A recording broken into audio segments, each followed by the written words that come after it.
Good afternoon दोस्तों। अनुष्ठान class के यूट्यूब प्लेटफॉर्म में आप सभी साथियों का बहुत बहुत स्वागत है। KBS PRT बैच में NCERT EVS में हमने फिफ्थ पार्ट तक के भागों के बारे में बात कर लिया है।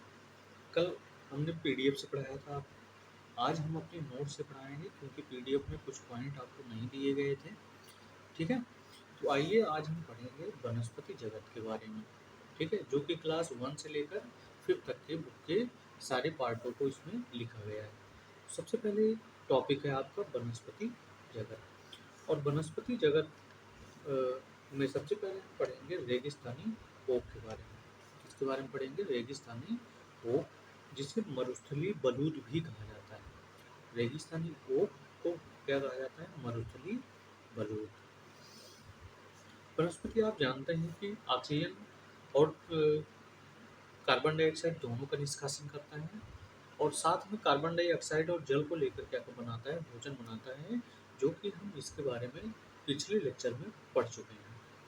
ठीक है, रेगिस्तानी ओक में पहली बात क्या होती है? पत्तियां कम होती हैं। ठीक है, रेगिस्तानी ये ओक में जो पत्तियां होंगी बहुत ही कम होंगी। स्थल कहाँ पे पाया जाएगा? तो ये पाया जाता है ऑस्ट्रेलिया में। ठीक है, ठीक है, कहाँ पाया जाएगा? ऑस्ट्रेलिया में।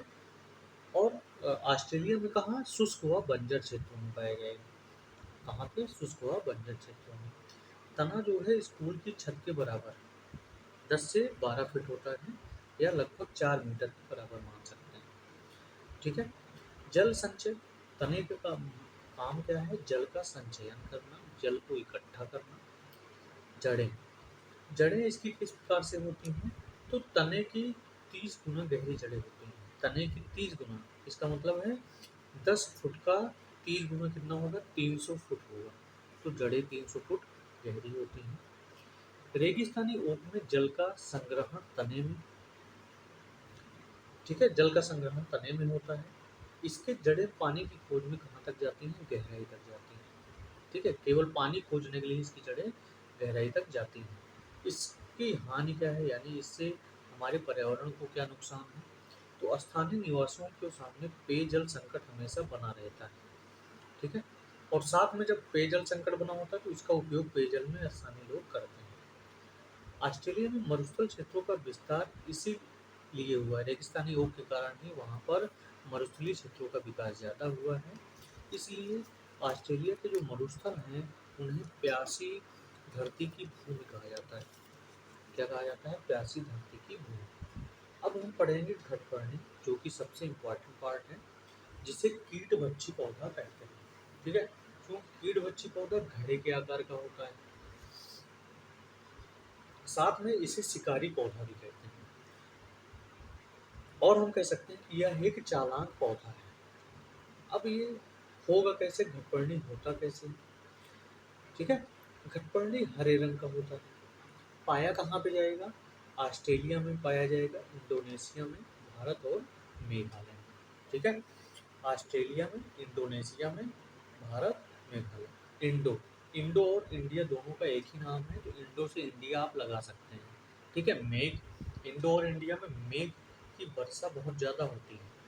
ठीक है, इसलिए मेघ क्या करते हैं? ऑस्ट्रेलिया से क्या लाते हैं? पानी लाते हैं, और इंडो में पानी गिराते हैं। ऐसी चीज़ों को हम याद कर सकते हैं। यह पौधा कीड़े मकोड़ों, चूहे एवं मेढकों को खाता है।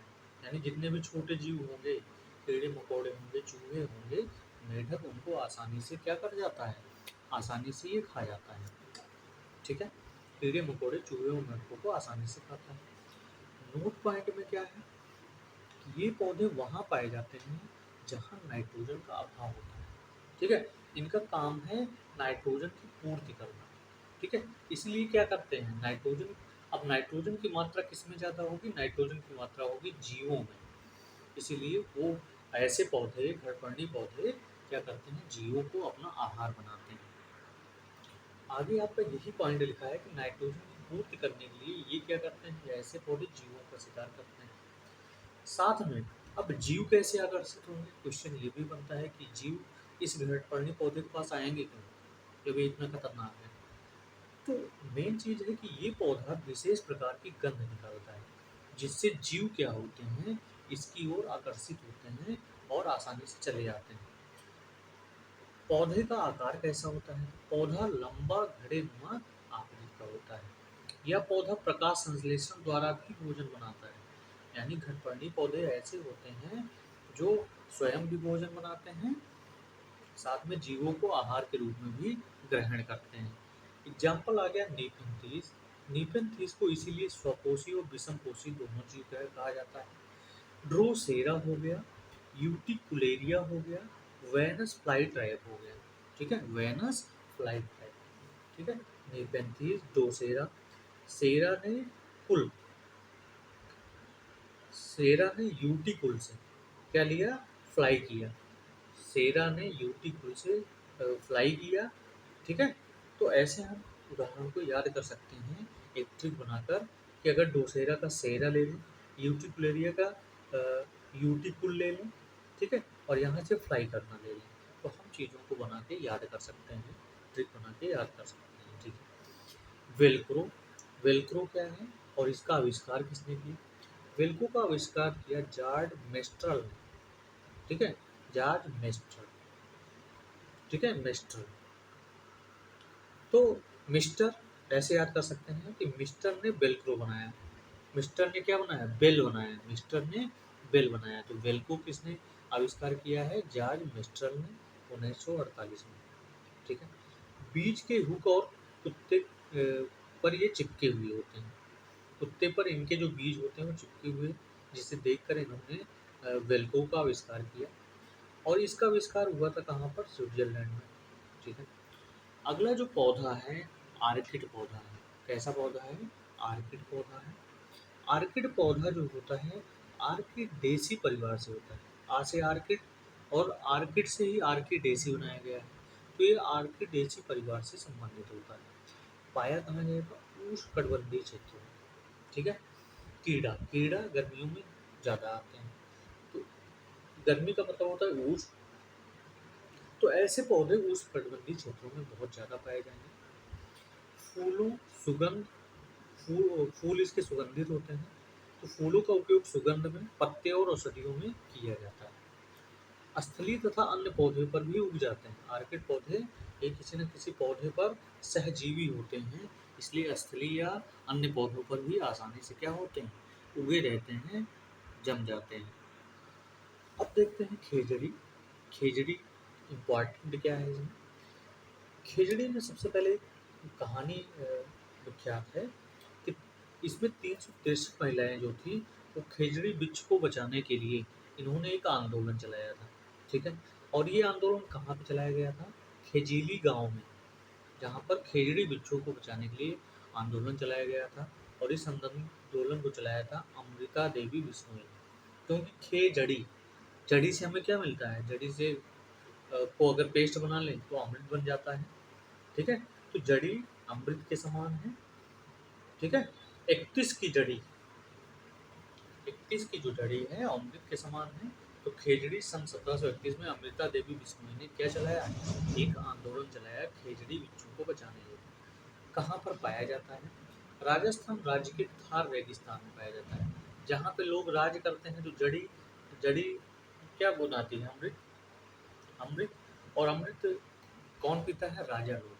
तो राजस्थान से आप ये पता लगा सकते हैं खेजड़ी जो वृक्ष पाया जाता है कहाँ पे पाया जाएगा? राजस्थान में। इसकी जड़ें गहरी होती हैं क्योंकि ये पानी की खोज में अंदर जाती हैं। ठीक है, कम पानी में भी रह सकती हैं। मतलब जहाँ पे पानी कम है वहाँ भी ऐसे वृक्ष उगाए जा सकते हैं। लकड़ी में कीड़े कभी नहीं लगते हैं। खेजड़ी वृक्ष की लकड़ी में कभी भी कीड़े नहीं लगते हैं। साथ में फूलों का प्रयोग हम किसमें करते हैं? सब्जी बनाने में करते हैं। सब्जी बनाने में फूलों का प्रयोग करते हैं।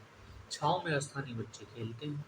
ठीक है, ये इतनी चीज़ें इम्पॉर्टेंट हैं खेजड़ी वृक्ष को याद करने के लिए। खेजड़ी का छाल किस में प्रयोग किया जाता है? खेजड़ी का छाल दवा बनाने में। और खेजड़ी की पत्तियां चारा के रूप में जानवरों को खिलाई जाती हैं। ठीक है, क्लियर हुआ? दूसरा नोट पॉइंट क्या है? यह छायादार वृक्ष है क्योंकि इसी के नीचे बच्चे खेलते हैं। तो बच्चे छाँव के नीचे तभी खेलेंगे जब वहाँ पर छाया होगी। तो वृक्ष क्या होता है? छायादार होगा, खेजड़ी वाला, मोट या राजस्थान का राजकीय वृक्ष भी। राजस्थान का राजकीय वृक्ष भी कौन है? खेजड़ी। राजस्थान का राजकीय वृक्ष क्या है? जड़ी, खेजड़ी। अगला हम पढ़ेंगे पॉइंट लाइकेन। लाइकेन क्या है? प्रदूषक का प्राकृतिक सूचक जो है वो लाइकेन है। यह सहजीवी पौधा है। ठीक है। कवक और शैवाल के बीच सहजीविता का परिणाम जो है वो लाइकेन है। ठीक है। भोजन किसी और से प्राप्त करेगा, रहेगा कहीं और पे, तो उसे कहेंगे सहजीवी पौधा। रंग कैसा होता है लाइकेन का? सफेद होता है। क्लोरोफिल लाइकेन में नहीं पाया जाता है। और भोजन प्राप्त कैसे करते हैं? तो सड़े गले स्थानों पर उग कर ये अपने भोजन को प्राप्त करते हैं, ग्रहण करते हैं। ठीक है। क्लियर हुआ? इतनी बात आपको समझ में आ गई होगी अच्छे से। साथ में ये जो प्रजनन, लाइकेन में जो प्रजनन क्रिया होती है वो कायिक, अलैंगिक और लैंगिक तीनों प्रकार के जनन इसमें पाए जाते हैं। तीनों प्रोसेस होती है। शैवाल, शैवाल यह स्वपोषी पौधा है। कैसा पौधा है? स्वपोषी। अगर स्वपोषी होगा तो अपना भोजन स्वयं बनाएगा, और अपना भोजन अगर स्वयं बनाएगा तो ये हरे रंग का होगा। और अगर हरे रंग का है तो इसका मतलब इसमें क्लोरोफिल पाया जाता है। ठीक है। साथ में शैवाल जो है पानी और कार्बन डाइऑक्साइड का उपयोग कच्चे माल के रूप में करता है। रॉ मटेरियल के रूप में ये इस्तेमाल करता है अपने भोजन के रूप में। शैवाल पानी और कार्बन डाइऑक्साइड, और ये भोजन बनाता है किसके लिए? लाइकेन के लिए। और लाइकेन पर रहेगा कहाँ पे? वो कवक में रहेगा। लाइकेन वायु प्रदूषण का सूचक है, इसकी बात हो गई है। जल वातावरण में अगर SO2 की मात्रा बढ़ जाती है तो लाइकोन स्वतः सूख जाते हैं। इसलिए क्या करते हैं, जहाँ पर हर प्लेस पर लाइकेन लगाया जाता है, क्योंकि लाइकेन क्या सूचना देता है कि जहाँ पर SO2 की मात्रा बढ़ेगी लाइकेन स्वतः नष्ट हो जाएगा। ठीक है। तो वहाँ पर SO2 की मात्रा कम करने का प्रयास करें। ताजमहल के पीला पड़ने का मुख्य कारण भी कौन सी गैस है? SO2 गैस है। ठीक है। इसलिए ताजमहल के पास मथुरा तेल शोधन करने वाली फैक्ट्री है जिसमें SO2 गैस निकलती है। अगर ताजमहल के चारों ओर लाइकेन लगवाया गया है। ठीक है। क्योंकि अब SO2 मिलेगी कहाँ पे? तो मथुरा में एक तेल शोधन फैक्ट्री है जिसमें से ही SO2 गैस निकलती है। अगला है सोयाबीन। सोयाबीन फलियां पककर सूख जाती हैं और छिटक कर बीज के रूप में बिखर जाती हैं। सोयाबीन का इस प्रकार का फली होता है कि फलियां जब पकेंगी तो सूख जाएंगी और छिटक जाएंगी, फूट जाएंगी और छिटक कर अलग अलग जगह पर बीजों के रूप में बिखर जाती हैं। यानी पुनः जहाँ पे सोयाबीन बोया जाएगा वहाँ पे पुनः अपने आप ही वहाँ पे प्लांट उग जाते हैं। ठीक है। अभी भी हम प्लांट के ही बारे में पढ़ेंगे, लेकिन थोड़ा सा पॉइंट हम ध्यान भटकाते हैं थोड़े दूसरे पॉइंट की ओर, नवीकरणीय ऊर्जा की ओर। तो आप जानते हैं नवीकरणीय ऊर्जा में 4 प्रकार की नवीकरणीय ऊर्जा है।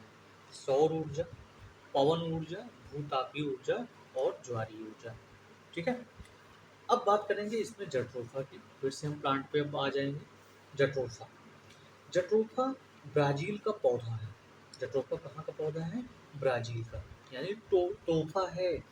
ब्रा ब्राज़ील का तोहफा है। तो जट्रोफा ब्राज़ील का पौधा है। ठीक है। अगर जट्रोफा में टोफा ले लें तो टोफा कहाँ पाया जाएगा? ब्राज़ील में पाया जाएगा। ठीक है। उत्पादन कहाँ पे होता है? शुष्क क्षेत्रों में उत्पादन होता है, जैसे राजस्थान हो गया, और जहाँ पे मरुस्थलीय क्षेत्र होंगे वहाँ पर ऐसे जट्रोफा को उत्पादित किया जाता है। ठीक है। और बायोडीजल बनाने के लिए जट्रोफा जैसे पौधों का यूज किया जाता है। अब जट्रोफा के समान ही पांगोनिया और करंज भी आपका इसी इसी प्रकार का पेड़ है, जिससे हम क्या बना सकते हैं? जिससे बायोडीजल बनाया जा सकता है। और करंज आसपास के गाँवों में बहुत ज़्यादा होता है। अब तो हो सकता है विलुप्त हो गया होगा, लेकिन करंज गांव में जाएंगे तो करंज तो अभी भी लगा होता है, उससे बायोडीजल बनाया जा सकता है। ठीक है। क्रोटन सहायक पौधा है जो जल की कमी को प्रदर्शित करता है। ठीक है। क्रोटन एक पौधा, क्रोटन भी है जो सहायक पौधा है जो जल की कमी दिखाता है कि कहाँ पे जल की कमी है। ठीक है। आगे हम पढ़ेंगे यूकेलिप्टस। यूकेलिप्टस एक दिन में 40 लीटर जल का अपव्यय करता है। एक दिन में 40 लीटर जल का। और कहाँ पे पाया जाएगा? सबसे ज़्यादा ऑस्ट्रेलिया में पाया जाएगा। ठीक है।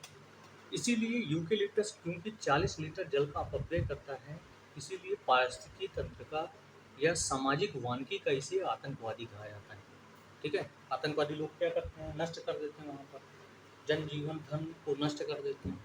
ठीक है, भूमि को बंजर बना देता है, क्योंकि ये क्या कर देता है, यूकेलिप्टस भूमि को बंजर बना देता है क्योंकि ये जल का सर्वाधिक अपव्यय करता है। या जिस क्षेत्र में लगा होता है तेजी से भूमिगत जल का क्षरण होता है, यानी भूमिगत जल जो उपस्थित होगा वहाँ पे कमी होगी। ठीक है, और ऐसा क्यों होता है, क्योंकि पत्तियां लगातार क्या करती हैं, वाष्पीकरण करती हैं। यूकेलिप्टस की जो पत्तियां होती हैं वाष्पीकरण भी करती हैं। भारत में सामाजिक वानिकी कार्यक्रम कब शुरू किया गया, तो 1976 में। ठीक है, 1976 में सामाजिक वानिकी कार्यक्रम शुरू किया गया। तो 76 ऐसे याद कर सकते हैं कि उत्तर प्रदेश में कितने जिले हैं, 76 जिले हैं। तो 76 जिलों से ही तो समाज बना है। तो समाज, 76 जिलों वाला समाज, 76 जिलों वाला समाज, इसका मतलब है सामाजिक वानिकी कार्यक्रम 1976 में लागू हुआ था। अगला जो पौधा है, जो प्लांट है, वो पीपल है। पीपल विशाल छायादार वृक्ष है और सबसे ज़्यादा अगर ऑक्सीजन जो पौधा देता है वो पीपल देता है, यानी पीपल से 24 घंटे ऑक्सीजन मिलती है। इसे बोधि वृक्ष भी कहा जाता है। ठीक है, बोधि वृक्ष भी कहा जाता है क्योंकि यहाँ पर इसी के नीचे महात्मा बुद्ध को ज्ञान प्राप्त हुआ था। इसकी जड़ें गहरी एवं दूर तक फैली होती हैं, शाखाएं इसकी दूर तक फैली होती हैं, इसके पत्ते हमेशा हिलते रहते हैं। ठीक है, पीपल का पौधा मकान की दीवार पर भी आसानी से उग जाते हैं। ये भी पॉइंट इम्पोर्टेंट है क्योंकि ये मकान की दीवारों पर भी उग जाते हैं। बरगद दूसरा पेड़ है आपका, अगला पेड़ है, प्लांट है बरगद। बरगद भी विशाल छायादार वृक्ष है। बरगद के तने से पतली कई कई जड़ें निकलती हैं, जिन्हें सहारा देने वाली जड़ें कहते हैं, या इसी को स्तंभ जड़ें भी कहा जाता है। भारत का राष्ट्रीय वृक्ष कौन सा है, बरगद है। बरगद के पेड़ पर विभिन्न जीव जंतु रहते हैं, इसलिए इस पर जैव विविधता सबसे ज्यादा पाई जाती है। ठीक है, क्योंकि बरगद के पेड़ पर खाने की चीजें भी मिलती हैं, बरगद के जो फल होते हैं उसको पक्षियाँ खाना भी पसंद करती हैं। ठीक है, इसीलिए क्या कहा जाता है कि, और सबसे ज़्यादा जितने भी पक्षी होते हैं लगभग बरगद पे बहुत ज़्यादा होते हैं, इसीलिए इसको जैव विविधता इस पर ज़्यादा पाई जाती है। ठीक है, बरगद में अवस्तंभ जड़ें होती हैं। अवस्तंभ जड़ें संशोधित जड़ें हैं जो तने से उत्पन्न होती हैं। ठीक है, बरगद में तने से जड़ें उत्पन्न होती हैं जिन्हें अवस्तंभ जड़ें कहते हैं। तो ये ध्यान रखिएगा, स्तंभ जड़ें क्या हैं, जो सहारा देने वाली जड़ें उत्पन्न होती हैं। ठीक है, अगला हम पढ़ेंगे क्रोटन, क्योंकि इसका पॉइंट हमने अभी देखा था।